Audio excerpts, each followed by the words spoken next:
These past few weeks have been very sluggish.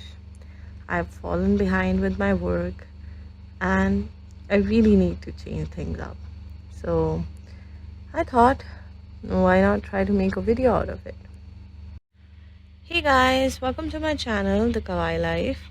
I am Kawal, and this space is all about being vulnerable, healing, and building the life we dream of, one brave step at a time. And today, let's talk about consistency. Let's be honest, consistency isn't hard because we are lazy. I mean, I am, but it's just not the primary reason, I think. It is hard because we're human. Life gets messy, emotions get loud, motivation disappears, and that's okay. And I think I have started to figure out myself a little bit.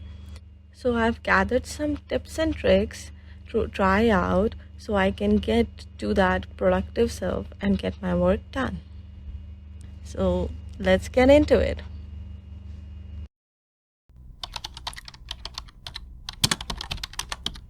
We are really afraid of being uncomfortable. And when you start something new or a big project, it is very uncomfortable. And we make these tasks so big in our head, so difficult in our mind, that we legit will do anything to avoid it. Be it doom scrolling, binge watching, eating. But when you actually get to the task, you will realize you made it so much worse in your mind than it actually was. So the trick here is that you just have to start. You just have to get yourself to start a task. So let's make it easy. Let's just do it for 5 minutes. You don't have to stay with it afterwards. Just 5 minutes is enough. And try and do this for a week and then gradually increase the time frame. Now, for example, I wanted to make a sweater for my mom with this beautiful flower motif, which I knew would take a lot of time, that I was dreading even starting. I started by making a few stitches every day for a few minutes. With time, it got repetitive and mundane, but I kept at it. But those little 5-minute stitches added up. It took me a long while, but slow and steady wins the race. You can also use Pomodoro technique once you get used to a time frame of 10 minutes or longer. Whatever suits you the best.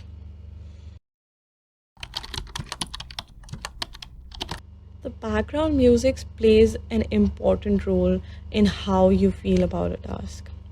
I once listened to this one song on repeat while I was making a sketch. And now every time I listen to that song, I go back to that time and I get this feeling inside of me that I want to sketch something. And there have been so many studies that show that music helps us focus more. So try that out. Nowadays, I'm using audiobooks to stay consistent. This way, I can kill two birds with an arrow at the same time.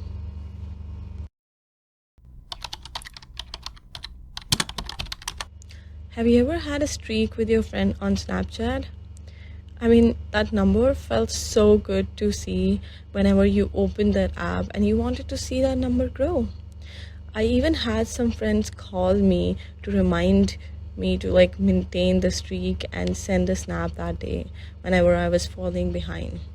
And I think we need to apply the same thing here. Track your habits. You need to track your work. Now you could download some habit tracking app available online, but for me, I think there is something about putting a cross over my task done or putting a tick in my habit tracker in my notebook that is irreplaceable by any technology. And it looks pretty as well that you wouldn't want to break the chain in between. So make your habit tracking fun and one that is suited to your needs. It could be a Kanban board, you could be using some fun stickers, or just making an X on the calendar. Whatever suits you.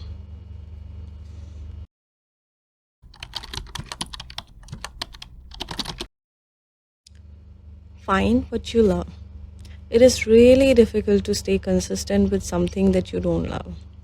When I was trying to be more active and have some form of exercise in my daily life, I tried going to gym, I followed exercise YouTube videos, but nothing stuck with me. And then I found yoga with Adrian, and it was truly magical. I finally understood why I couldn't stick with the gym or any other forms, because I wanted some slower and deeper stretching forms of exercise. And I found that yoga was the answer for me. Now, that might not be the case for you, so you just need to find out what works for you and then do it. Consistency becomes easier when you enjoy what you're doing. Now, that being said, sometimes we don't have the luxury of doing something that we love. Sometimes we just have to do such things. In those cases, always keep your why in mind, and that deeper reason will carry you through the hard days. Figuring out your why is really important and crucial, especially when you feel down and don't feel like it. So make sure you have your why before you start anything.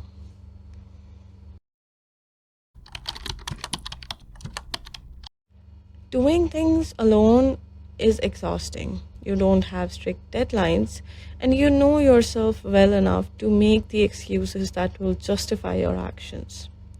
Plus, it is tiring to do that over a longer period of time.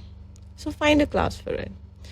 Whenever you pay for a class, you become serious towards it because you don't want to waste your money and you want to get its full worth.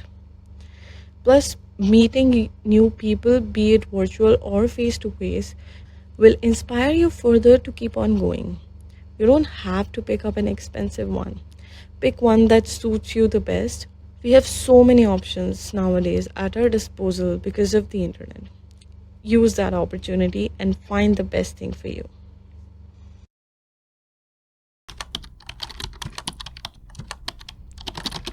Pick a specific place and time for it.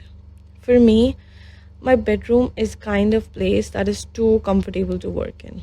It is hard to get anything done without falling asleep or watching TV. So taking my work in a different place, even a different room, helps. I have a specific place in my house which I frequently use for shooting because that gives me the best condition for me to finish my work. Experiment yourself and see which place is suitable for the things that you need to get done. Plus, set a specific time in advance so you don't have to procrastinate about when to do it or what to do or how to do it. Set up a reminder or an alarm and treat it like an appointment with your future self and be there for yourself.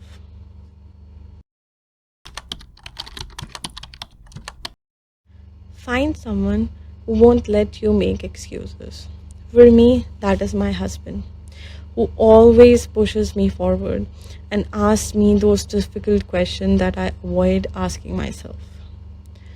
Now, don't tell too many people though, because it would just confuse you further. Just one or two who really get you. Now, sometimes being consistent can be really boring. And when that time happens, try something new. Whenever I feel bored with yoga, I try to bring some new form every now and then. I go for walks or just dance it out. It just feels nice to break the sequence once in a while. Change helps us stay refreshed. Just a tiny tweak can reignite that spark.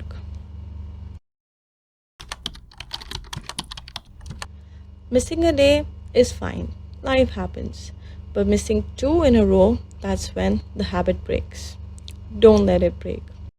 When you know there might be something that prevents you from doing it, have a contingency plan. Plan way ahead and then make sure that you get it done. When I know I am traveling, I carry my tools with me, and that way I can keep going on no matter what. Now, that being said, with all those tips and tricks, you don't need to be perfect. You just need to learn what works for you. Consistency isn't about pushing harder, it's about being gentle, honest, and showing up, even if it's just for 5 minutes. You've got this.